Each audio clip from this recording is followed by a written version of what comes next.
The Tao of Self-Confidence, episode 507. Welcome to the Tao of Self-Confidence, where I share stories of amazing women who have discovered their inner journey to self-confidence. Visit our website at thetaoofselfconfidence.com. Your inner journey to self-confidence awaits. Well, hello friend. Welcome to the Tao of Self-Confidence, where I share stories of amazing women who have discovered their inner journey to self-confidence. I'm your host today, Chrisanna Yan, and today I have an amazing lady on the show today. She is a dancer and choreographer, and I'm really excited to have her on and share her story with us today on self-confidence. So without further ado, I'm going to introduce you to Chrisanna Yan. Chrisanna, how are you today? Maybe you can fill in a little bit more about yourself to our listeners. I'm doing great, Sheena. Thanks so much for having me. I'm Chrisanna, and I was born in the UK. I moved to Canada around the age of 5, but I've been growing up in Mississauga, and I grew up as a competitive gymnast, and then I transitioned into dance at the age of 12 to 13, and I was trained in classical ballet throughout my years in high school, and then after high school, I transitioned out of ballet. Well, during my senior year, I started to do other styles in high school with my high school dance team that I helped to co-found, and that was really where I started to diverse as a dancer and started to branch out into different dance styles. But it wasn't until after high school that was when I really started to pursue dance kind of professionally while I was in university, and that was really when it opened my eyes that I love to perform, and that was what I wanted to do. So that's a little bit about me. Awesome. Well, thanks for sharing that. And Chrisanna, what's your cultural background? I am Chinese. Both my parents are from Hong Kong. Thanks for sharing that. And what'd be your favorite self-confidence quote? I have a lot. I'm kind of a quotes person. But one that I used in high school, it's actually from a song from the Pussycat Dolls album, actually. So it's an oldie. It's called Until You Love You. And the one part of the song that I really used in high school, just because as a dancer, you do battle, body image issues, especially growing up in ballet and going from a gymnast to a dancer. You do go through body image issues because as a gymnast, you're muscular and you've got broader shoulders and you've got big quadriceps. Whereas in ballet, you're known to be very petite and skinny, and I did not fit that body type. And so one quote one part of the song, the lyrics go, "Take a look in the mirror, you're beautiful. Take a moment to love the one you are. Learn to accept yourself, because that's true. You can't love nobody else until you love you." Thanks for sharing that. And, that's a great line or quote that you mentioned. And yeah, with body image issues, I think that's something that most women, all women, face with or deal with or struggle with, especially we're so great at comparing ourselves to others, playing the comparing game. And we just have to realize to as much as we can, learn to let that go and realize we are more than enough. So thanks for sharing that. And in your own words, how do you define self-confidence?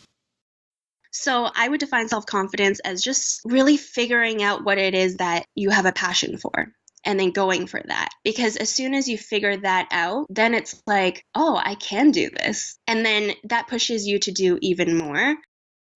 Thanks for sharing that. That was a great definition. And Chrisanna, what was your life like before your discovery of self-confidence? Well, as a dancer, talking about body issues, I definitely went through self-confidence issues, especially in terms of transitioning from gymnastics to ballet. And when you've been doing gymnastics your whole life and then going into dance, so I was definitely very insecure in terms of feeling like I fit in, because I love to dance, but people didn't get that, especially girls who were trained in dance their whole lives. So I got to school and just people didn't seem to get that I love to dance, and of course, going back to body issues, I wouldn't necessarily call it body shaming, but maybe there was jealousy involved. And, I definitely heard the rumors go around and things like, oh, she's fat, or, I don't understand how she's a dancer and she's just a ballerina. And it definitely put these walls up. It got into my head thinking, oh yeah, you can only do ballet. That's all you can do. But like I said, I just had this little fire inside that was like, I'm a dancer. I can do anything that you throw at me. It's because to me, it wasn't different styles of dance. It was choreography. So if you throw choreography at me, I'm going to learn it and I'm going to dance it. And that was it. For me, before discovering that I had this self-confidence, it was just, I was okay sitting by myself at lunch. It wasn't that I was bullied. It was, you know what? I don't click with these people during my lunch hour. So I'm going to go off to the side and do what I love to do. And I focused on that. So despite these body issues, I really just, took what I was given, this opportunity to focus on myself and better myself as a dancer, whether that meant stretching or working out, just focusing on me and finding that passion, deepening that passion that I already had and figuring that out. But it was definitely tough because as a gymnast and then going into a ballet dancer, you have these big shoulders that you can't get rid of. And I think it was just really, really tough, especially when you're already being put into a box and people are labeling you essentially. And it's really hard to not listen to them, especially in high school and at that age. And even like dance teachers telling you like you have no style because you're just a ballerina, but you want to do jazz and you want to do hip hop. So that was really tough. Thanks for sharing that. And it can be challenging when we get defined by these labels, right? It's like, no, Exactly. you're a ballet person. That's it. And we have to realize like we can do and be more. We can do ballet and do jazz and do hip hop when we have the capability to go out there and do it. If you can learn one thing, why not learn the other? And it was that point in your life when you realized you are, a dancer, and in all types of dancers, whether it was hip hop, whether it was like ballet, or it was that aha moment that made you realize your confidence. I definitely think my senior year, I think the moment that I realized that there were other dance styles besides ballet, and I loved ballet. As a senior, that was really when I was introduced to other dance styles, especially doing dance team. So I was put on ballet, jazz, and lyrical dance team. But, having no jazz background, never taking a jazz class in my life. But it wasn't until I would say the true moment where I got it was actually in my senior year in grade 12 dance class. We decided to do this. Well, one of our projects was creating a dance production at our Christmas show. And at that time, the Pussycat Dolls were a really big thing. They were all over the radio. I'm sure you remember Don't Ya and Buttons. And in grade 12, we're all 17, 18 years old. And when we brought up the fact we wanted to do the Pussycat Dolls, everyone just jumped on board. There was this one moment on stage. It was towards I would want to say like the last 30 seconds. And it was about like a 10-minute production. And throughout the 10 minutes, the crowd was just, all of the students were just screaming and they were so supportive and they were cheering. But towards the last 30 seconds, it was Don't Ya, the chorus of Don't Ya. And I remember there was this one part on stage where we were doing the exact Don't Ya choreography as the music video.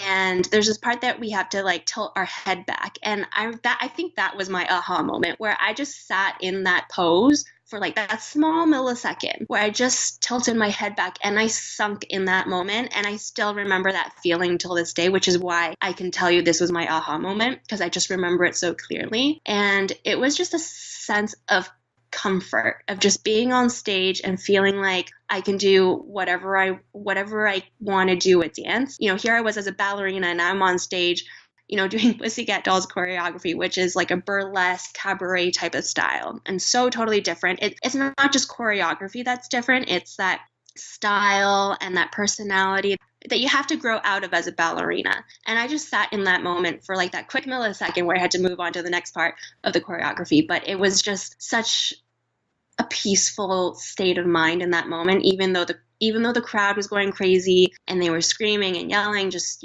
singing along to the songs. But it was just such a moment of like, okay, I think I found it. I think I found that self-confidence that and I found my niche too. I think that's the important thing too when you're finding your self-confidence, is finding that little specialty that you're good at and that you feel like you can do, that you can conquer the world in, and that's really what that moment was for me. That aha moment was really feeling like I can conquer this. So that was a really cool moment, I think, to look back on. Thanks for sharing that. I think that's great. You're able to go and dance on stage and find who you are, right, in that process. And exactly. Because of that, what's your life been like now?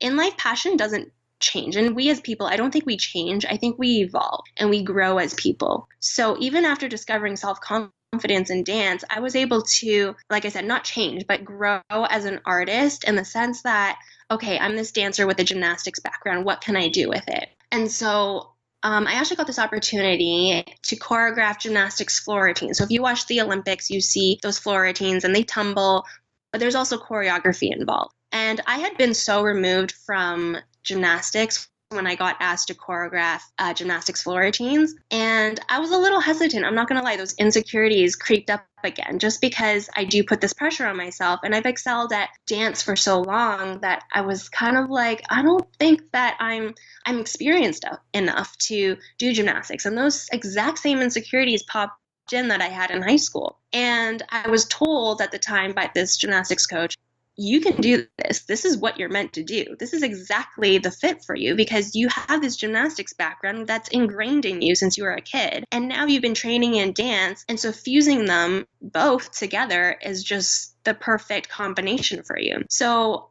I listened, I took the job, and ever since I've choreographed about 15 floor routines, and some of them have gone on to win provincial championships. But more than that, it's been infusing that self-confidence into these little girls. You know, I was that little girl once, and seeing them learn my choreography, A, learning my choreography, and then B, being confident. And when they come back to me and say, Chrisanna, thank you so much for your choreography. I love it. And I'm doing it at home and I'm practicing it wherever I go. And then I see them at competitions and I see that smile that they have, the exact same smile that I had when I was a kid.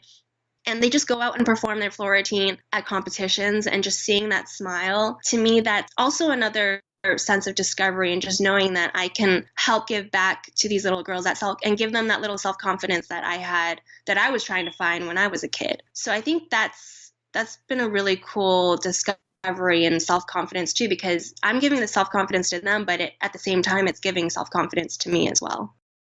Thanks for sharing that. And, to the woman who's listening to your episodes, she may be in her own journey of self-confidence. What would be that one tip you would give to her? I would say that, being a gymnast, I would just mention smiling. It has to come with it within. And when you smile to someone can see it through your smile. And just do you, because what I mentioned this whole podcast was just me going out and taking the risk and just doing it. Don't think twice.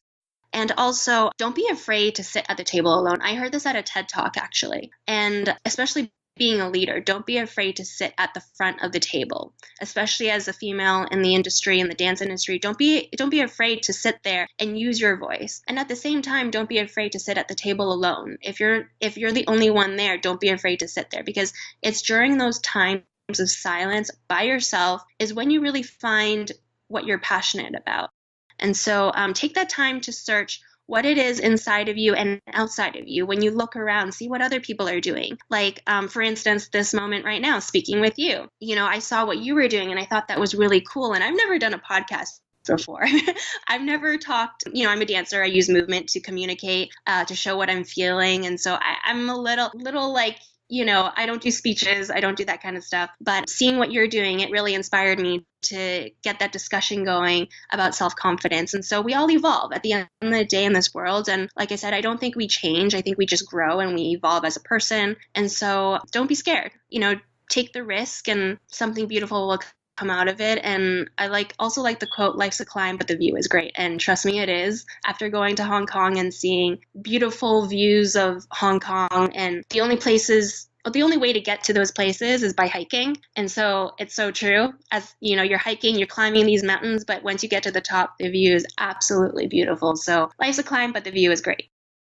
Thanks for sharing those tips. And Chrisanna, if our listeners wanted to get to know a little bit more about you and what you do, or check out some of your choreographies, or any links or social media profiles we can connect with?